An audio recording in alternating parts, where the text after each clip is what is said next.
Dan atas namamu pula kami akan menambahkan menyautkan jangkar di tempat tujuan. Artinya, andainya akhirnya ke laut pun, laut kita ambil, maka samudra biru namanya. Ini gagasan, ketampilkan ke dunia. Tadi Pak Tabanis kan mengatakan banyak benang kusut, benang basah dari awal Pak itu. Maka kami tatkala ditanya bagaimana cara mengurai benang kusut dan menegakkan benang basah. Jangan dipikirkan benang sudah kusut. Dua.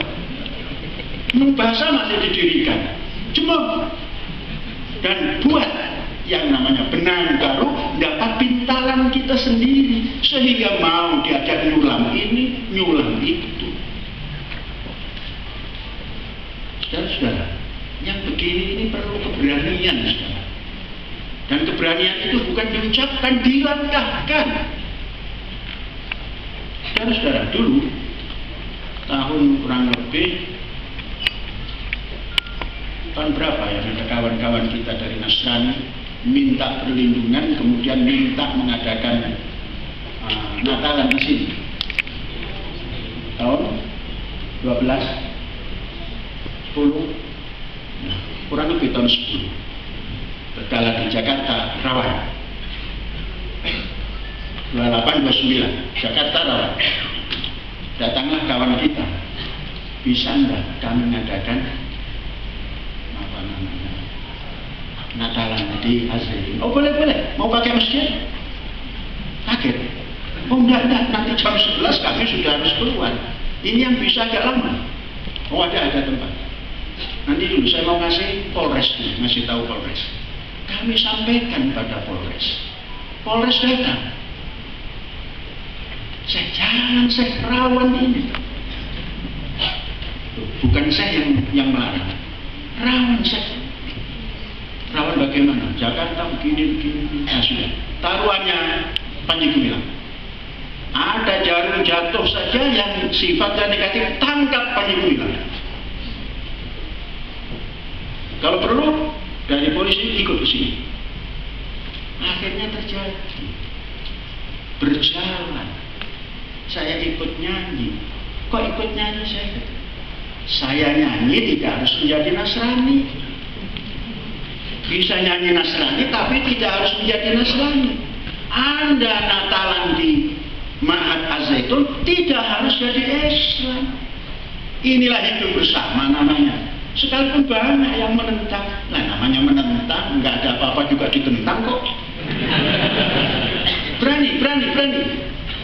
Itulah kebenaran. Yang tadi apa? Kebenaran apa? Kebenaran baru. Entah kebenaran apa lagi. Karena ada yang baru, ada lagi yang baru. Ya kebenaran saja.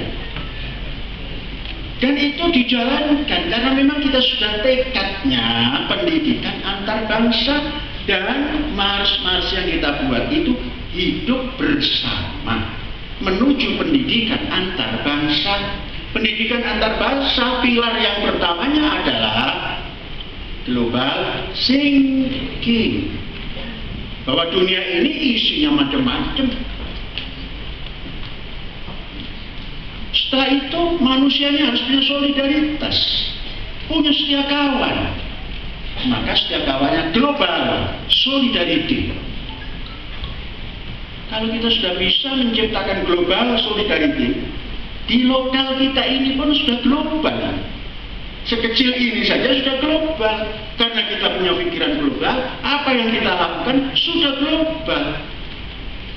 Ada yang menerima rahayu ingkang pinanggi, ada yang menerima salam alaikum, ada yang menerima selamat pagi. Kalau assalamualaikum sudah barang pasti. Nah, ini kehidupan yang begini. Makanya Nabi Dawud tadi tepat. Ini matu woman naik syafaqahin gamya.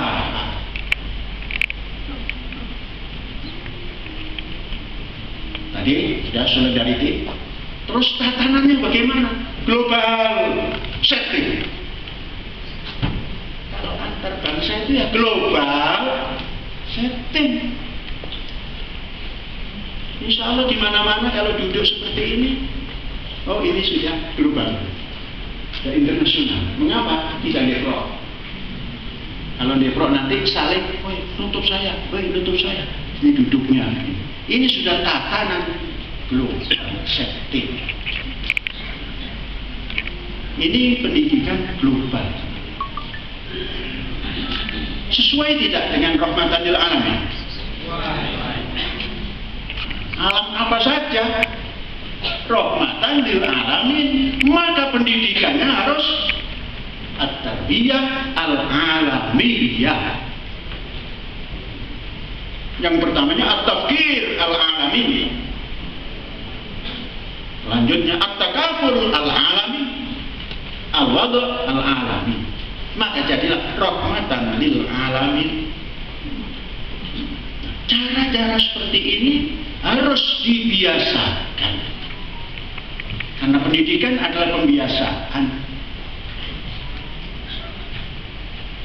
Kalau sehari-hari kita membiasakan membahas persengketaan, abadi kita dalam persengketaan.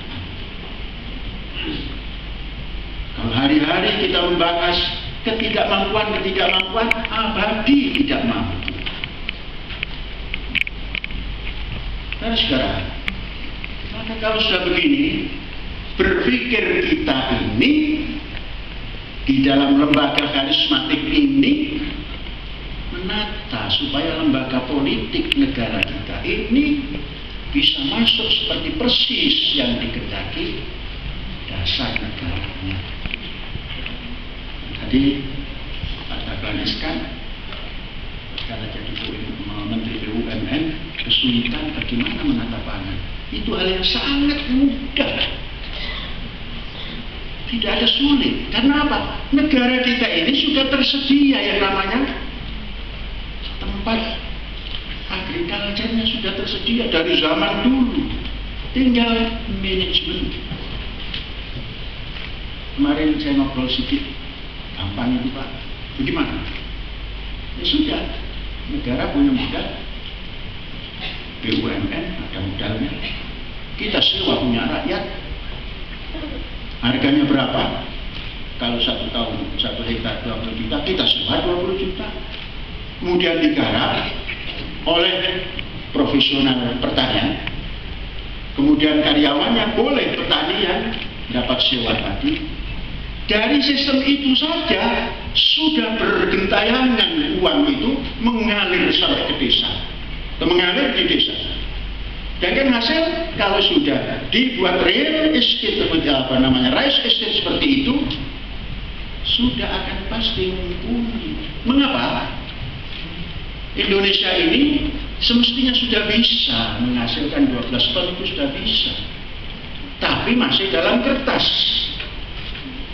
atau di dalam sawah yang belum dipanen.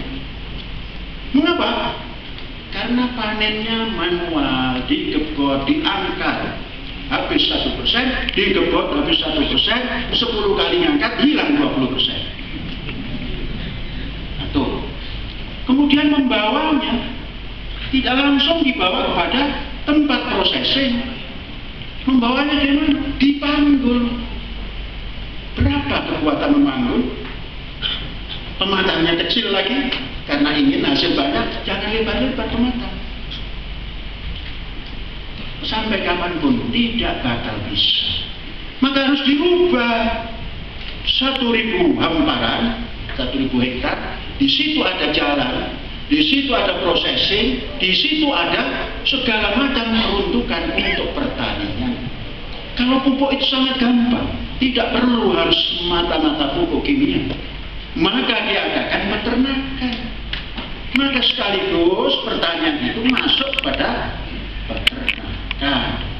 Karena memang pangan Indonesia itu hari ini sumbernya beras, jagung, kedelai, kacang, sayuran, telur, ayam, terus daging kaki 4, kemudian gula, kemudian minyak, kemudian garam. Semua bisa dilakukan di lahan itu.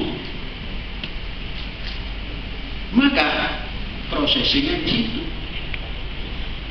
modern karena zamannya sudah zaman seperti ini. Maka berbanggalah jadi bangsa Indonesia sekalipun belum terminit dengan baik. Untuk bisa meminit itu, masuklah sedalam-dalamnya kepada dasar negara.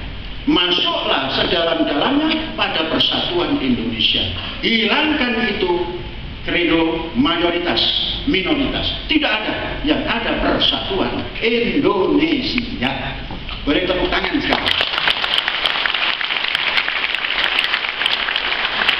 Kenapa? Karena sudah selesai. Hadza wallahu yar'ana wa yahfazuna walhamdulillahirabbil alamin. Merdeka.